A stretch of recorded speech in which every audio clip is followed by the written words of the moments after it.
Welcome to New World Awakening. I am your host, Douglas Gabriel, and today's theme is initiation. This is the fifth in a series of 7 presentations that we're making, and as in all of them, when we speak of the theme, we're speaking of initiation in relationship to the I Am, the human consciousness. We have now had presentations that focused on that, and one of them, the last one that we had, was called Singularity. So we used the names, these themes, in a way that is very, very specific, so that it puts the human being in the very core of the question, because that is what this entire set of 7 presentations is about. What is the human I Am? Where did it come from? Where is it now? And where is it going? As we heard last time when we spoke about singularity, we pointed out that a singularity is a holographic representation of the entire cosmos inside of the human being, what could be called the hieroglyphic monad, the answer to the riddle of the universe. And as we see our part in that, we can follow the path of all those who have come before us and look at their ancient teachings, and that's what we're going to do today. But when we looked at singularity last time, we didn't quite finish the conversation. There's a few more things that we need to look at before we advance to the question of initiation. So let's first review for a second. The first presentation was on revolution, and we showed how the ego consciousness in our modern time is certainly inundated from all directions with revolutionary choices that you need to make in your life. And if you can't get a center, then all these things coming from all the directions at once can overwhelm you, and you can feel as if you're swept up and out of control. We suggested that the answer to finding your way in these tsunamis that are hitting you from all directions is to have a strong I Am, to have an I Am that is in the middle of a world view that shows you who you are and where you came from. This world view we call a cosmology. And so we suggested if you want to handle the revolutions of our time, you need a cosmology that places you into a historical perspective that does not limit the history of the past, which is only usually told by the victors. We need to look at the revolution of even history, the revolution of what a human being is, the revolution of what male and female are, and also look at the fact that from a certain point and further back into history, into ancient history, it was a matriarchal culture. It was a culture based upon the feminine divine. And then what we saw as a transformation of that is not an evil thing that it came into a patriarchal control in the past, but in our cosmology we need to understand that. We need to place ourselves accurately, truthfully into a cosmology that works so that we don't have to depend upon kings or priests or religions or mythologies or gurus or anyone else to lead us down the path that takes us back to where we came from. And that's the point of a cosmology. Where did you come from? Where are you? And where are you going? So we looked at revolution, and we looked at how you can personally get control of your own life and make sure that the revolutions are happening in a positive way for you. In our second presentation, we looked at the theme apocalypse. And we pointed out that an apocalypse is an unveiling of the soul. And when you unveil the soul, you find that you're even more than a soul. You are an eternal spirit.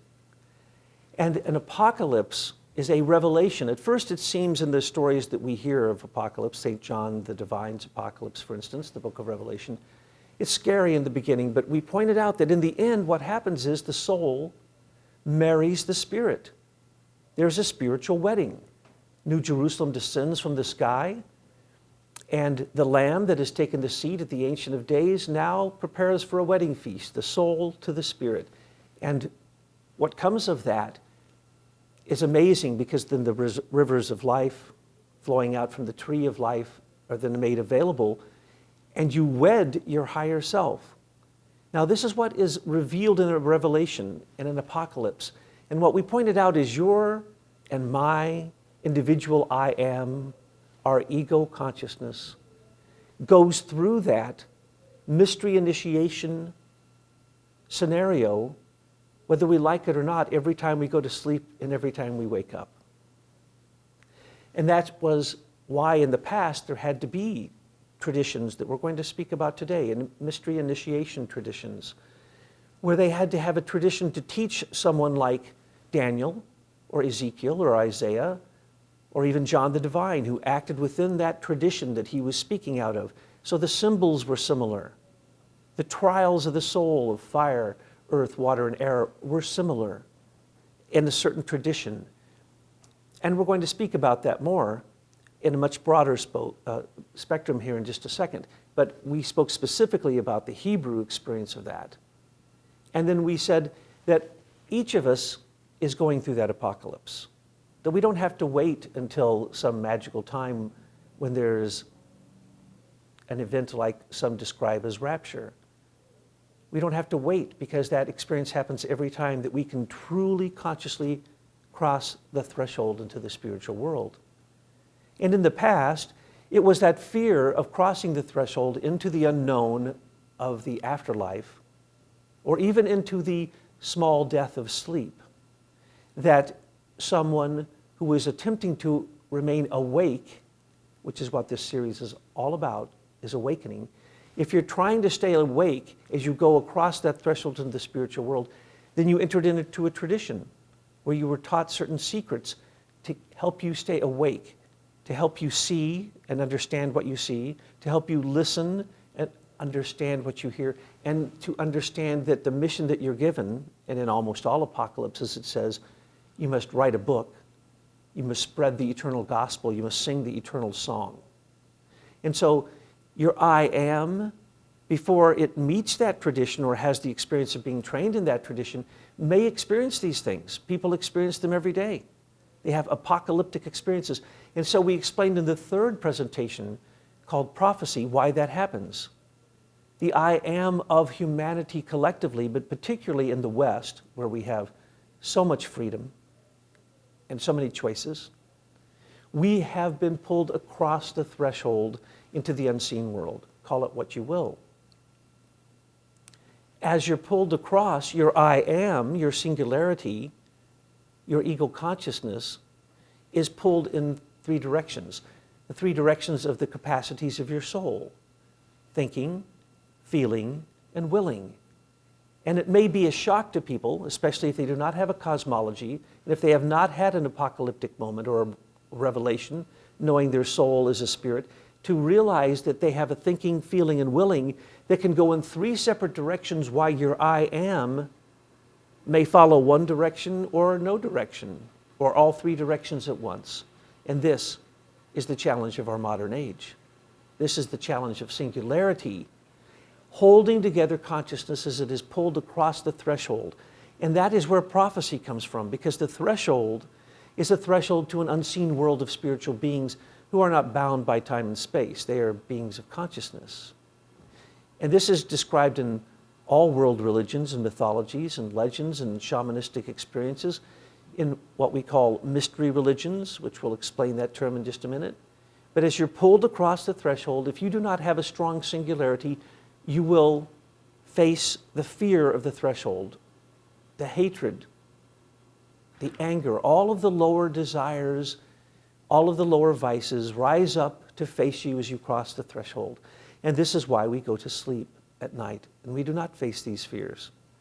If you did, and you had a spiritual meditative practice before you went to sleep, and you faced your fears, and you looked at your fear, doubt, and hatred before you went to sleep, then you would be able to be more awake in that world of dreaming, of sleeping. This is what we will be recommending in the future as we talk about the path of ascension, because awakening can also be described as ascension. It can be described as the ultimate goal, enlightenment, or adeptship, or becoming a master, or becoming the master of your own higher self, and the forces that can align with the entire cosmos, seeing that we are the same as the cosmos. It's just a matter of time and space needs to pass by us, and we need to evolve. And so when we, in the future, speaking of ascension, we will speak about this path and how we can find this path in our own body.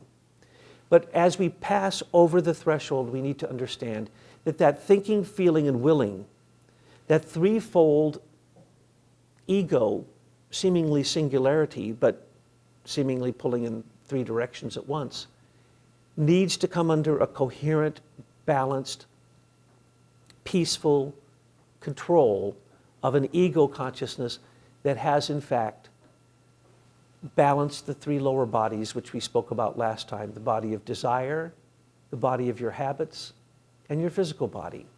And when you can master those, then when you begin to cross the threshold, then your singularity will not be pulled into pieces. It will be coherent.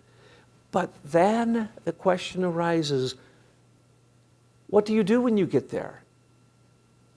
What do you do with what you see if you haven't been trained in a mystery initiation center to understand the symbols, the signs, the messages that are being given to you? What do you do with that content? What do you do with what you hear there as inspiration? That sound, that harmony of the spheres that you might hear may inspire you, but what will you do with that inspiration? Do you have ritual practices that you do that enhance your thinking, feeling, and willing? That put you in a state of looking at higher virtues? What do you do? Your singularity gets to do what it wants. Your ego consciousness can be selfish or it can be selfless. And this is where we need to add on to what we built as a picture last time about the singularity before we start speaking about initiation. What is not understood is that when we say selfish or selfless, that has to be placed into perspective of the human growth. If you are selfish after age 28, then that is terrible, really. Because up to 28, in the first 7 years, people took care of you, especially in the very young years. They took care of your physical body. And then for 7 years, you went to school, elementary school. And for 7 years, they give you basically what should have been these images, these cultural light motifs, these icons, these archetypes that you were supposed to build right into your body. This was your education from age 7 to 14. And then from 14 to 21, well, we know what happens. We run wild with too much estrogen and testosterone. Too many glandular activities lead us into the desire body that gets us into so much trouble that some can describe the desire body as a dragon or as animals that you need to tame. And that is exactly what it is. You need to tame your desire body.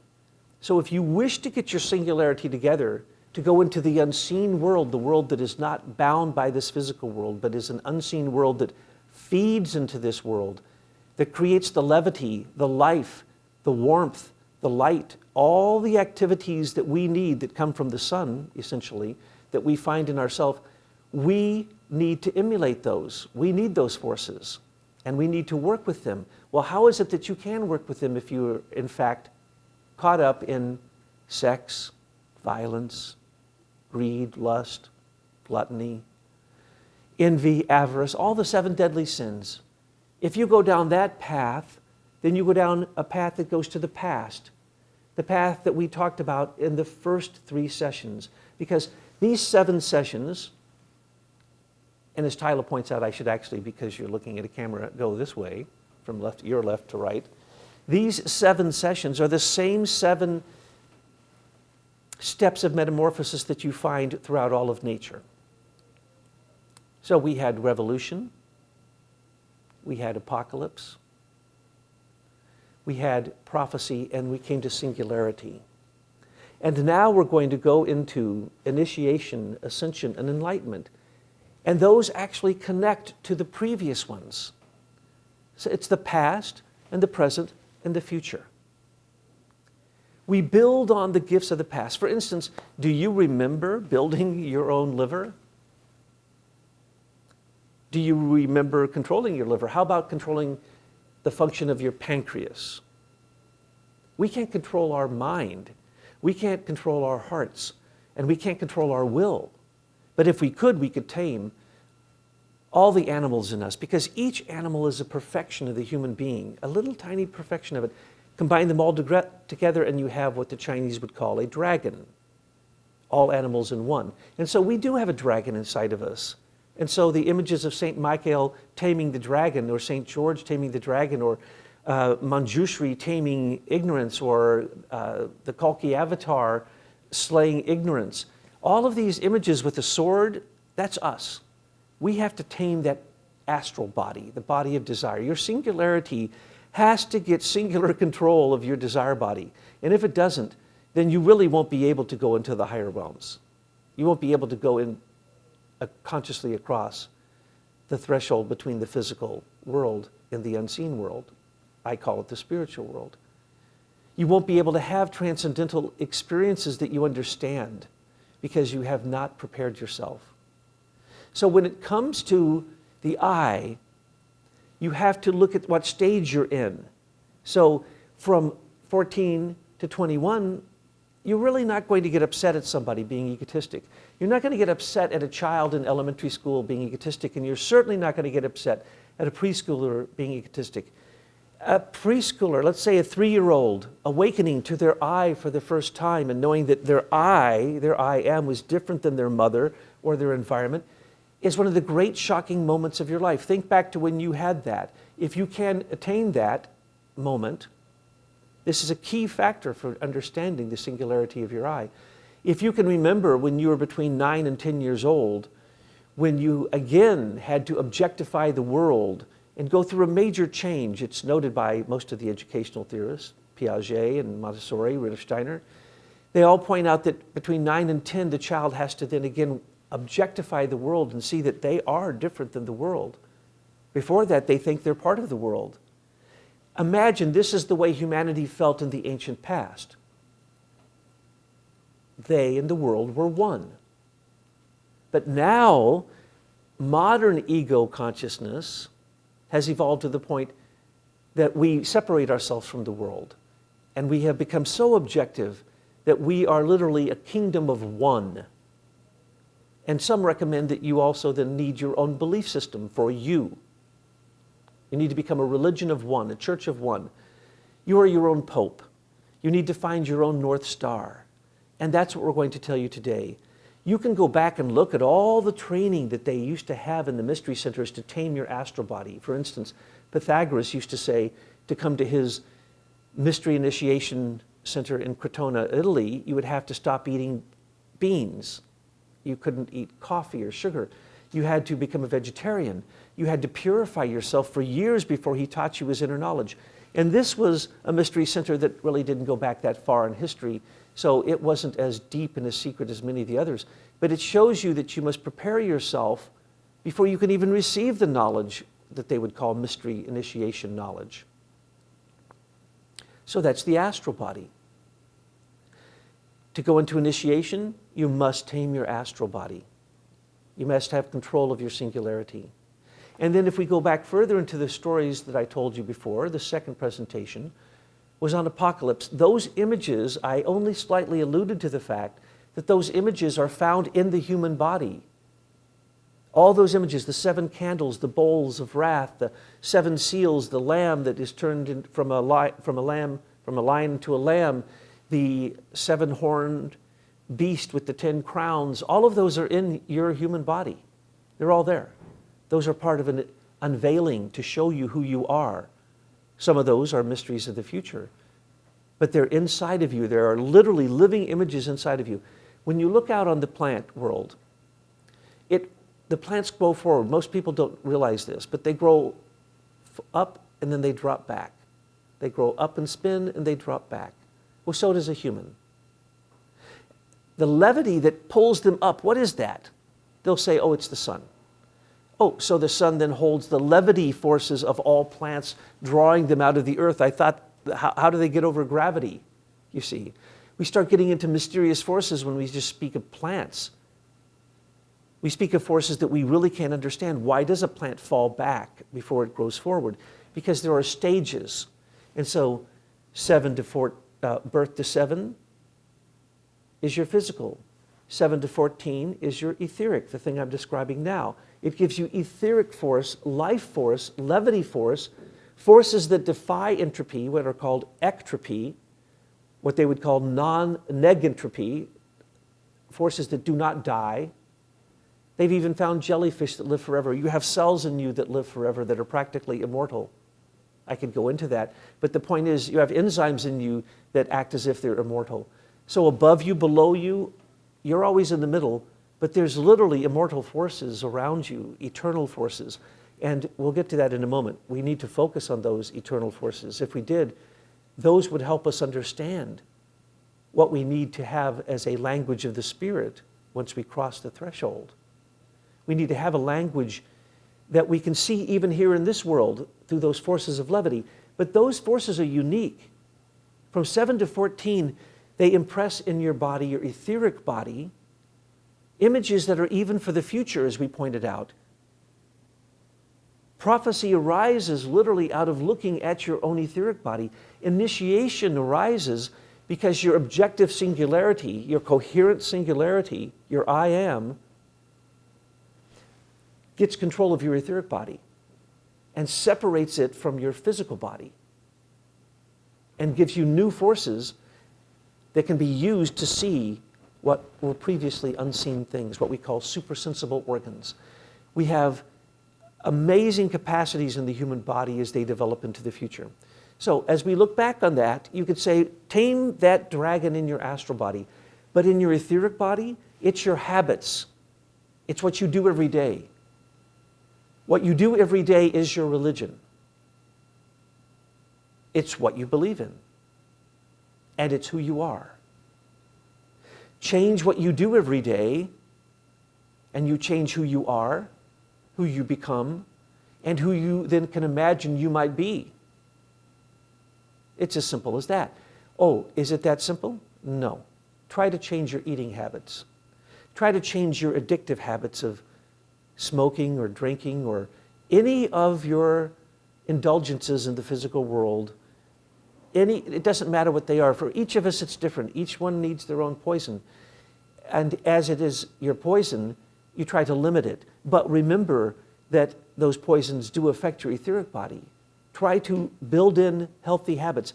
Do you think about the day before you go to sleep and try to cognize and understand the effects that you had upon other people? And try to improve yourself before the next day? In the morning when you wake up, do you reflect upon what it is that you see in your dreams at night? Or see if there's some message, subtle message, a precognitive message that might be there about what you should do for the future? Do you do any religious practices, whether it be visualizations of, say, higher deities, whoever your gods be? Whether it be a Christian, any type of faith. As I say, I believe in all traditional faiths, and I have studied so many things. I believe in all of them because they all have a piece to the puzzle. And if I told you what I believed, you'd say, well, that's really rather shocking, because those look like silly images. They're not silly images. Those are images of the future. That's what I believe. But I'm not going to go there yet, what I believe.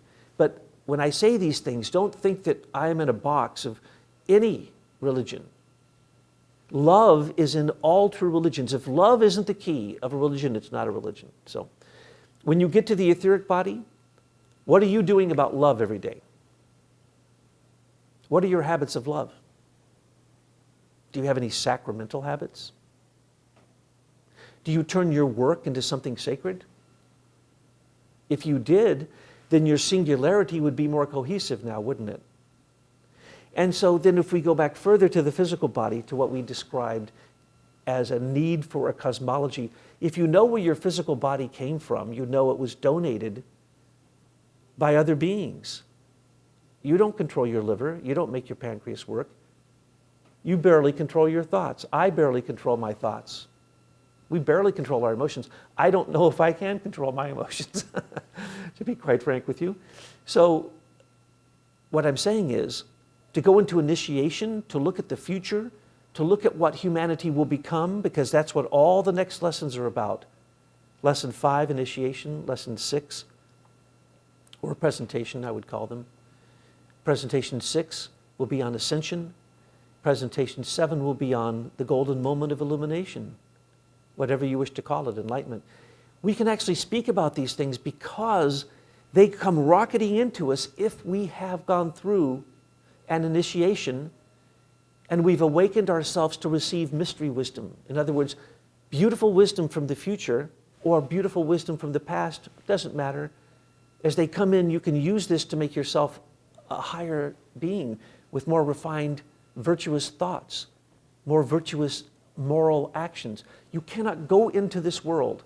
You cannot go into the realm across the threshold and remember it afterwards without morality. So every step that we would teach you, or anyone would teach you, or share with you from the ancient mysteries, any knowledge that they might have needs to be accompanied by 3 steps in moral development.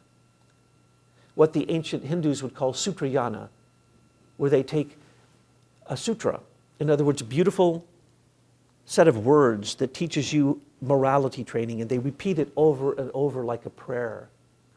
And that's why they have malas and prayer beads and rosaries, is to say a prayer over and over and over again until it becomes a habit, tames that dragon, and goes into the habit of the etheric body. I know people who say the rosary multiple times a day. I know monks who will say their mala 100 times in a day. And each one of them is a very complicated prayer. I myself have done these things to see what the effects would be. One time I sat down as part of a practice and had to say 100,000 very complicated mantra. It took 2 weeks. And after that, the mantra kept on going in my head. It's there now. Why? It went into my etheric body. What you do with your habits is what you become in the future. So if you have habits that you look at what is necessary for initiation, which is purification, renunciation, oblations, work on morality, work on higher thinking, work on saying beautiful things about higher beings perhaps, or higher virtues. All of these things are described in our books, and especially in Tyla's first 2 books of the Gospel of Sophia. And then later in the last 6th and 7th presentation, we'll talk about what is in the 7th book, the 7th seal, which is the 3rd book in the Gospel of Sophia series. And what we're talking about there is an initiation, but it's not an old initiation. And it's not an initiation you need Tyla to help you with, or anyone else. She wrote it, and I helped her write it, so that it would be there for you as a free deed if you wish to choose one or the other path. So we give you a whole lot of paths to choose from. And then you choose what language might be appropriate for you, and then you learn how to use that. But we can't help you learn it. You have to learn it. You have to work on what is taught as the pillars of virtue, the 7 heavenly virtues, and they counteract the 7 deadly virtues. You don't have to, vices, you don't have to kill the 7 deadly sins or vices. You simply have to develop heavenly virtues, and they go away automatically. And the same thing with the singularity. As we wish to move into the future with initiation, ascension, and enlightenment, you have to capitalize on the gifts of the past. So when you were young and when we were young, people poured love on us. What did we do? We selfishly took that love. We assumed that we deserved it. But what we forgot is the holy, sacred pact that we have, that once we reach age 28 and the first part of the soul is attained in those 7 years, that we're supposed to turn around and give love to our entire environment that gave us love for those first 28 years. We just forget. We think that at 21, you're an adult and you can drink and do whatever. Or, at 18, you go into the military and you're an adult. Then no, you're not really an adult until your teeth stop growing, which is usually around age 28 for most people on an average. So the head is not even finished until then. But when it is finished, what happens is the following. Birth to 7, you're working on the physical body. People pour love into you. 7 to 14, your teachers try to pour love into you, and if you're not too much of a rascal, everyone pours love into you. And from 14 to 21, when the astral body is growing, well, it can be very difficult, can't it? And so maybe your mother still loves you and your father. But there may be times when few others do. And when you're trying to find out who you are, well, you're trying to find out who you are, but you're finding out who you are not through an intellectual capacity. Because from 21, because the astral body is from 14 to 21, from 21 to 28, from 28 to 35, and from 35 to 42, there are 3 periods of 7. They all kind of come together in one singularity. We talked about this when we talked about the singularity. That's the soul. We'll call that the soul, and we'll address that in just a minute. But before that, we have 3 bodies: the astral body, the etheric body, and the physical body. And in the future, we're going to talk about your future bodies. It'll do no good to talk about them now until we, first off, frame what the others are. In the soul, the human being spends 21 years trying to figure out the following. For the first 7 years, you're trying to figure out, what is your ego going to do with your astral body? Holy cow, look at it. It's kind of out of control. So you have to get that under control. And so from 21 to 28, we call that, well, there's no need to call it a certain jargon, but that you're dealing with your own astral body. You're dealing with the outside world and you trying to tame it. And then for 7 years after that, you're dealing with your intellectual self. And just look, for those who are older, about when you were there and what you thought about. So for 7 years, you're probably as rational as you're ever going to be. And most of the time, people believe rationality started right then in their life. That was the first time that they were actually able to intellectually control their very thinking. For 7 years before that, they were trying to control their actions and not let their emotions take over. And then for 7 years, you have a chance to be smart and to build really good habits. And notice how we're building on those 3 lower bodies again. Good habits. That's what will build intellectual, clear capacities and higher thinking. And then for 7 years after that, that is where we are now in development. Humanity has gone through a long set of development, and we replicate it, we repeat it, and they call it ontogeny recapitulates phylogeny. The individual development recapitulates the development of humanity as a whole. So from the time of birth to 7, you're repeating ancient times. And so as you come up to the period that we're now in, we are actually in what is called the higher consciousness aspect of the soul. So we're beyond intellectualism. We've seen intellectualism and we've seen its limits. We've seen philosophy come to its end. We still live in the shadow of the Greek philosophers. There's hardly been much added since, to be quite frank with you. We have no philosophy of science. We have no philosophy of education. We are really completely without any intellectual direction whatsoever. Innovation, patents, run rampant, controlled by the greedy. Intellectualism has failed in a certain way to add what we need to add as a human being in the next stage of human consciousness and spiritual development. And that is what is called the spiritual soul or the consciousness soul. That's the stage we're in now. We've been in it since 1415 AD. The Renaissance period. Imagine the Renaissance human being. That's what we're all supposed to be. How many Renaissance beings do you know? But that's where we're supposed to be at. So we have come through a long, long development. And only those people who are actually developing what is supposed to be developed now even have a chance to have a self-initiation like we're talking about. Otherwise, it would be useless for you. We could teach you and show you the secrets from the ancient mysteries, and they would fall on deaf ears, blind eyes.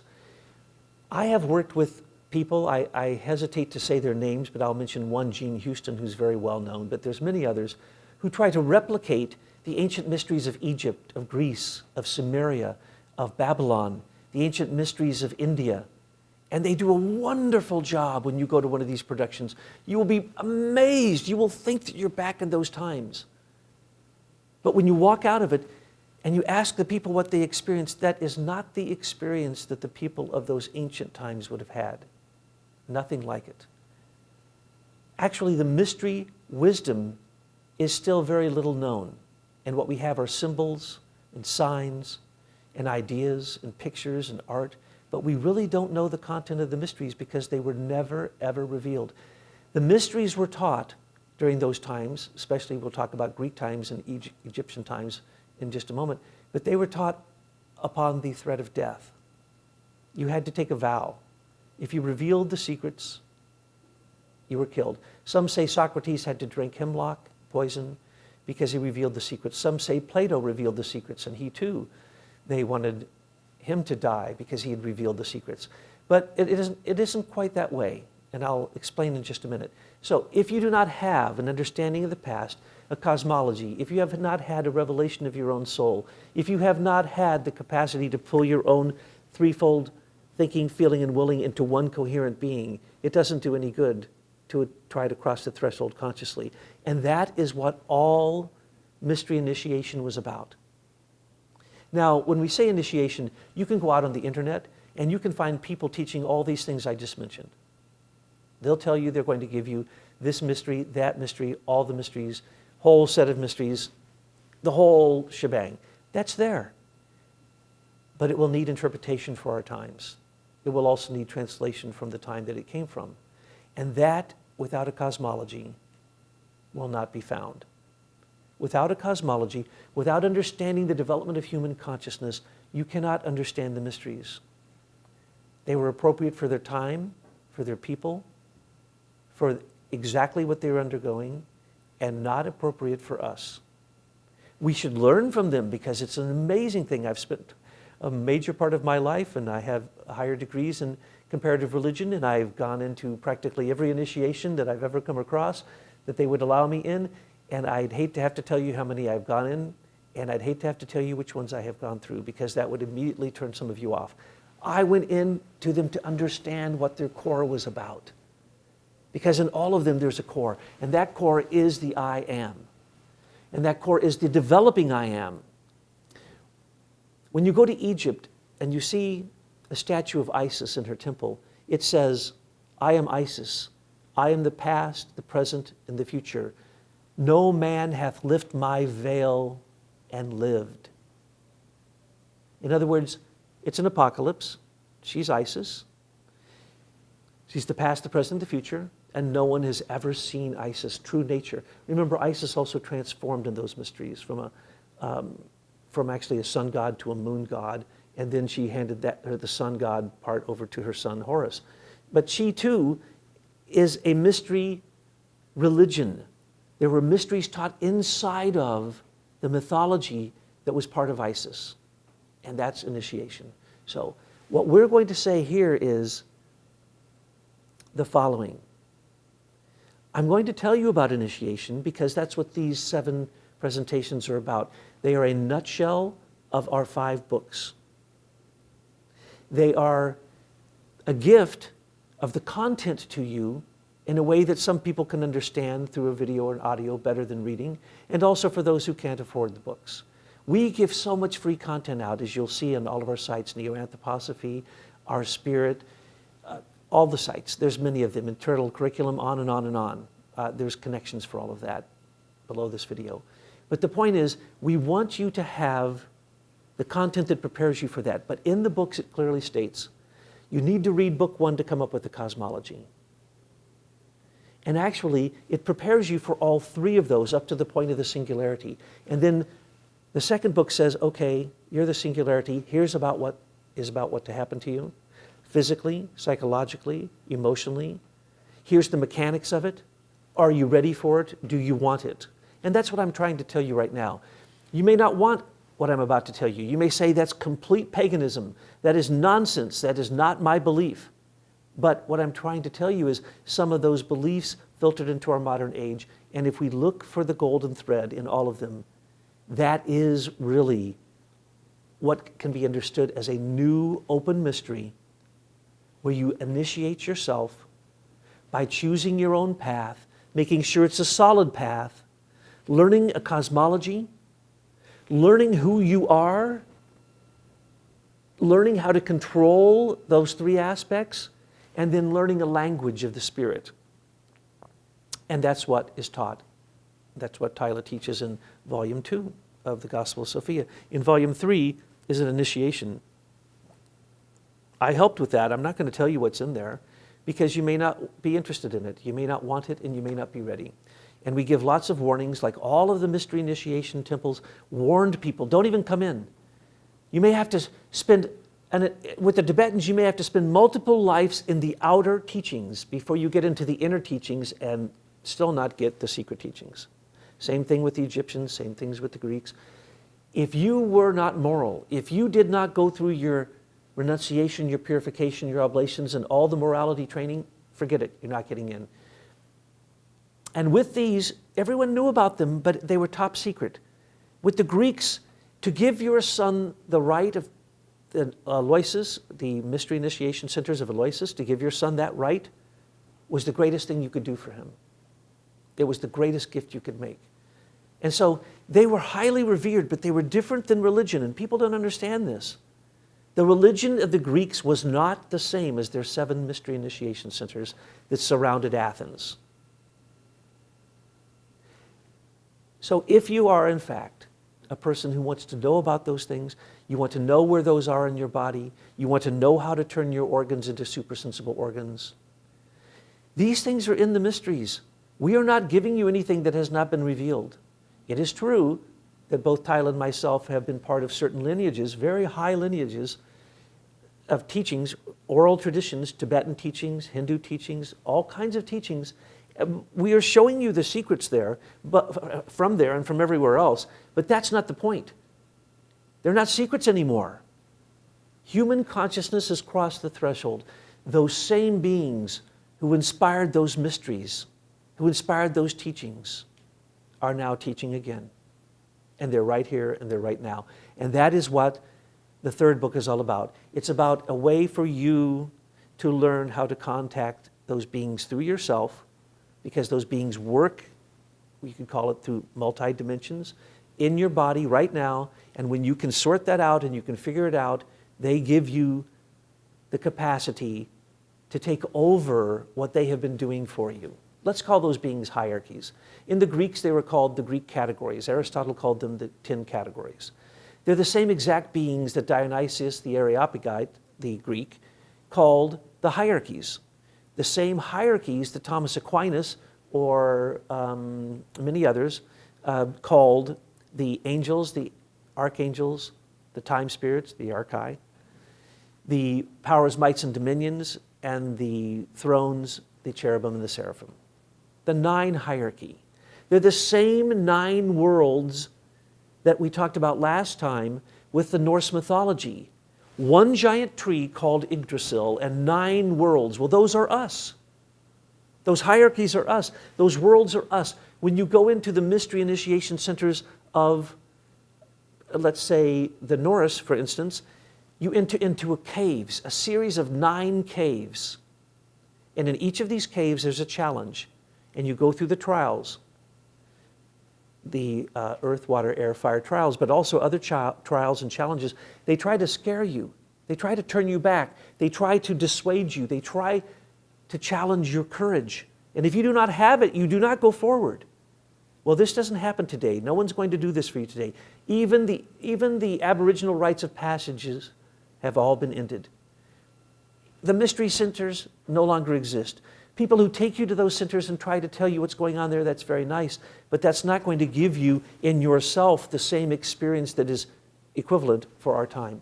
And that's what we're trying to give you. And also, later, we'll share other things with you. But those 3 books are really an initiation. And so I'm going to now tell you about initiation. Initiation is the hidden mystery, and it was hidden for a reason. Why do you think it was hidden? I myself love mysteries. I decided when there was a mystery initiation center, whatever mystery, I'm going to figure out the mystery. I was a cryptologist in the NSA, and I love mysteries, so I went after every mystery. And you can't figure out these mysteries. But one thing you can figure out, and it took me years because it was right in front of my face, is the following. From 2101 BC forward, for these 4,100 years, the matriarchal culture was endarkened. It was hidden. It was covered over. The female trinity of birth, death, and rebirth, completely hidden, hardly heard about now. But now it's, of course, there's a whole new renovation, a revelation, a new reimagination of all of these things. But that's new. So when I was studying this, and I was studying it under very religious, very strict terms, but I studied this from all religions and I found the same thing. And it shocked me. So, believe it or not, the Greek mystery initiation centers were simply a hiding of the wisdom of the Minoans, the Mycenaeans, the Babylonians, the Sumerians. So the wisdom of the temple of Eleusis, one of the 7 temples around Athens, it took 2 years of preparation for what was called the lesser mysteries. Then the greater mysteries changed your life forever. What were those mysteries? They taught about Demeter, Rhea, the Mother Earth, and her daughter Persephone, who was taken into the underworld, and then she wanders the world all over looking for her, finally goes into the underworld and convinces Pluto, Hades, to have Persephone come up half the year. Who is this? This is your soul. We all are fear death. The mystery centers were to tell you death is not a death. That is the message of every single mystery initiation center, and at its core, it tells you are threefold, and even behind that, the secret of all is that the initial divinity was seen as a feminine, whether it be the 3 muses, the 3 graces, the 3 furies, the 3 gorgons, the 3 nornies, the 3 whatever, always 3 women. What is that? Why was it always Demeter? Now, people don't know this, so it may come as a shock.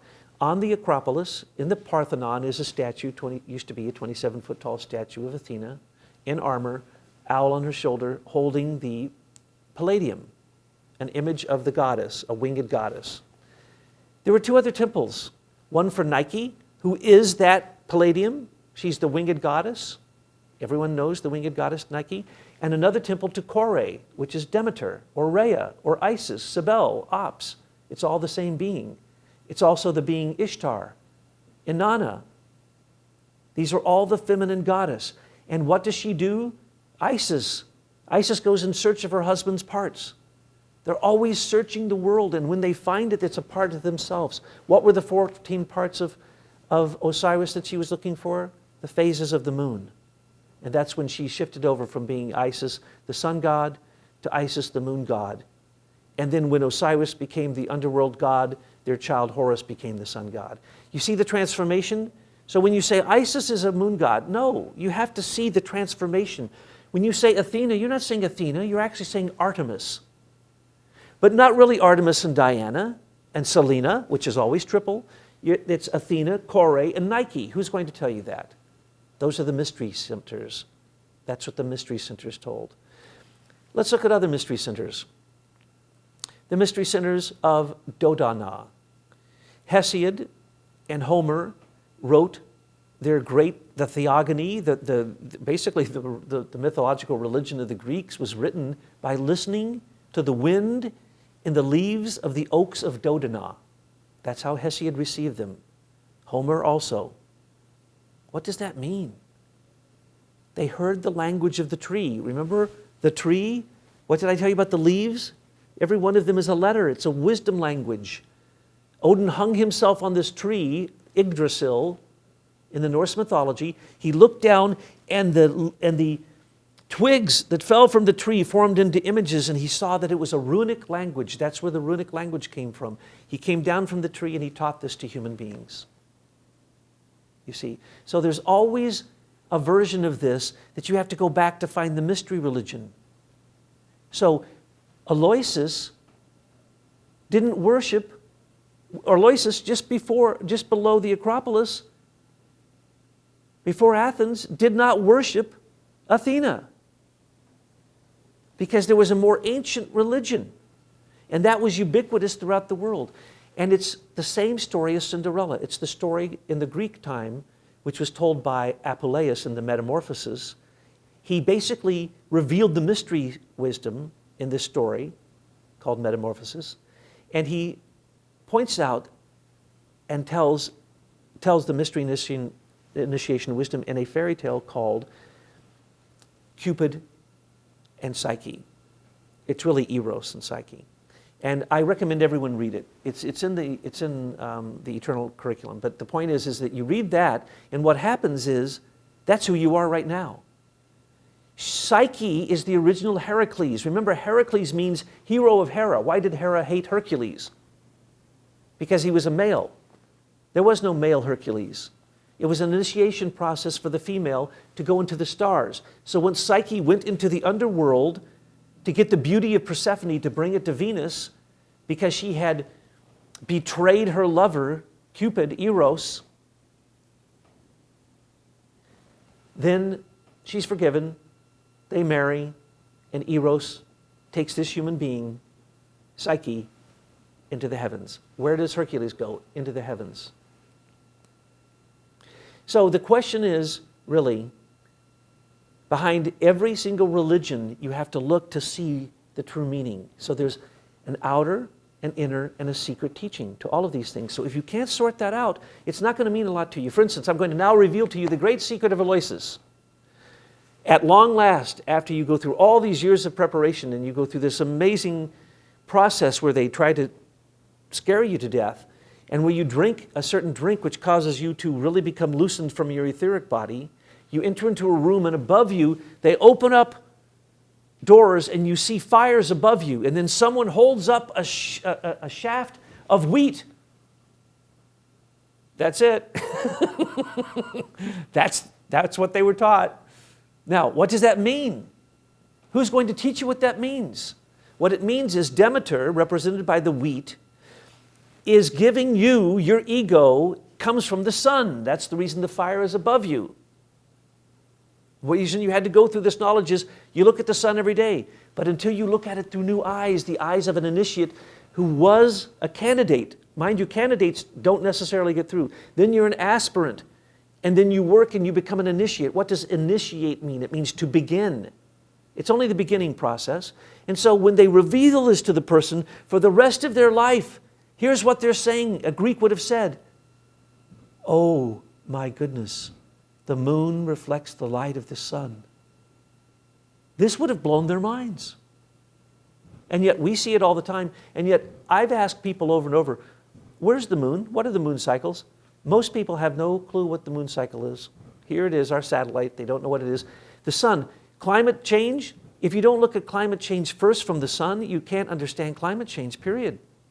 There are cycles of the sun that control climate. Anyone who doesn't know that doesn't know anything. So, what do they teach you? That the sun has warmth, it has life, it has love. Love comes on the rays of the sun. That's Demeter finding her daughter. And then what they teach you in the end? Life. Life comes upon the rays of the sun. So when they taught these mysteries, the mysteries of Samothrace, the Kabiri mysteries, taught you the mysteries of the planets. When they taught you the Dionysian mysteries, Dionysius sat for the plays of Sophocles at Athens. And what did they teach you? Through catharsis, by watching a play, watching a dramatic event, it actually makes you grow. What was that? That is what a mystery initiation is. So if you take the Mystery Initiation Center knowledge and wisdom and you spread it out, it actually got diffused into society in many ways. And then another Mystery Initiation Center, people don't understand this. What is the Olympics?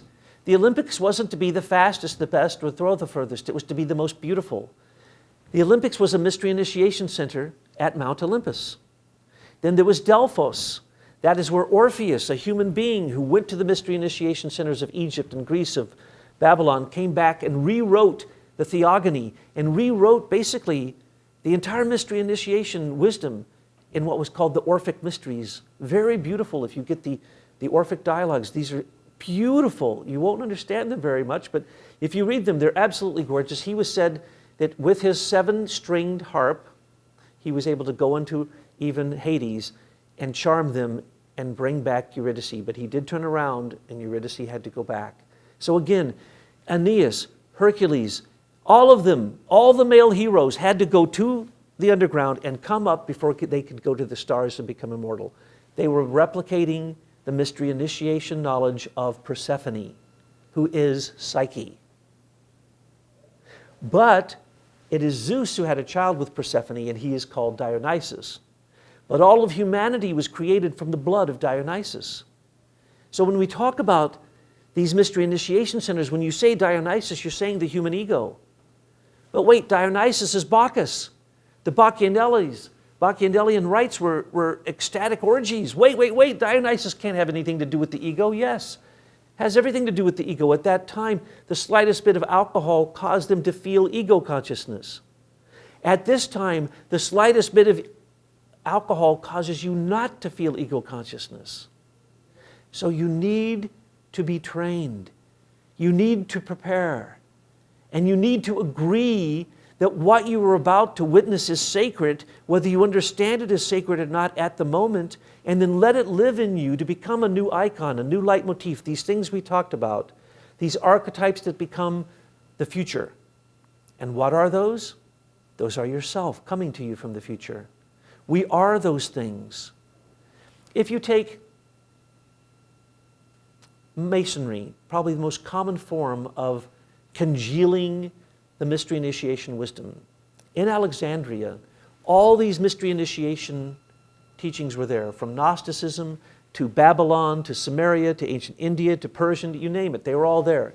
There was a guy who was named Ormus, and he had St. Mark come to visit him, and St. Mark said, well, I'm a Christian, but I want to know this stuff. So they wrote out 96 degrees, and each one of those degrees was a mystery initiation wisdom piece. It's called the Memphis Mizraim Lodge. I've studied all of these things, and I'm a Mason. And all these things are now open. They are not hidden. And so even this Masonic wisdom today is not understood at all. When I became a Mason, no one had read the books in the library for years. No one understood any of it. Haven't met a Mason who actually understands Masonry yet, except the friends that I went into Masonry with. And so, what is the Catholic Church? When they raise up the host, what is turning the body and blood of Jesus of Nazareth in that wine and that host turns into his body and blood? What is that mystery initiation wisdom? That's the ego consciousness.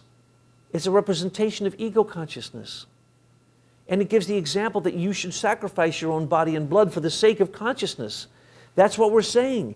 Your astral body, your etheric body, your physical body, they're sacrificed once you know what they are, and you can sacrifice them consciously. They're sacrificed to get spiritual consciousness. That's what all transformation is. That's what all transcendental experience is.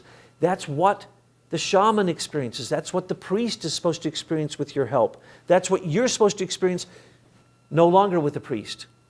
You need to find the transcendental experience. As a matter of fact, on the ladder of self-actualization, it says you need one transformative, alternate consciousness experience a day to be realized.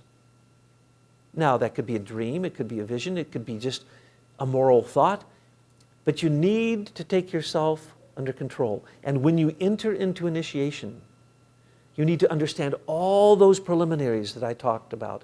And then you need to say, yes, I want to do this. Because why? People died during these initiations. They were given potions. They went to sleep for 3 days in the Egyptian mysteries, and 12 hierophants stood around the sepulcher in the king's pyramid, right? There was never a top on it. Strike it and you hear perfect 432 hertz frequency A, not 440. I know, I've been there. I've done these things. And when that happened, they literally left their body. And what were they told? The great mystery is what I've already told you. When you go to sleep at night and when you die, or when you can meditate and go across the threshold consciously, you go into the spiritual world and there you meet spiritual beings. You can interact with them. You can learn their symbols, you can learn their language, and you can learn to align yourself with them. That is what initiation is. If you are not ready for that, then don't go there. And if you go online and someone tries to teach you something otherwise, then realize what they're teaching you is their understanding of the historical teachings of that Mystery Initiation Center. But without a cosmology that profoundly knows that the human being is at the core of every mystery initiation experience, then you don't really understand what it's about. It's about you. It's about you fitting your holographic 3D representation of the universe back into it for coherence sake, for alignment, so that your will becomes the will of the divine. So from this point on, in the next two presentations, I'm going to just assume that you have agreed to that. I'll probably give a warning at the beginning of the next one, but then I'm going to go directly into what it is that you would experience in the Gospel of Sophia initiation, which again, let me repeat for you, you could have come to all of this yourself had you done this practice, had you done this research, and even though it is synthesized for you, it does not mean that you don't have to activate it. Without you activating it, it means nothing. And that's the reason that Tyla doesn't have to be there for you to do this initiation. You don't have to choose a specific path. It is your path.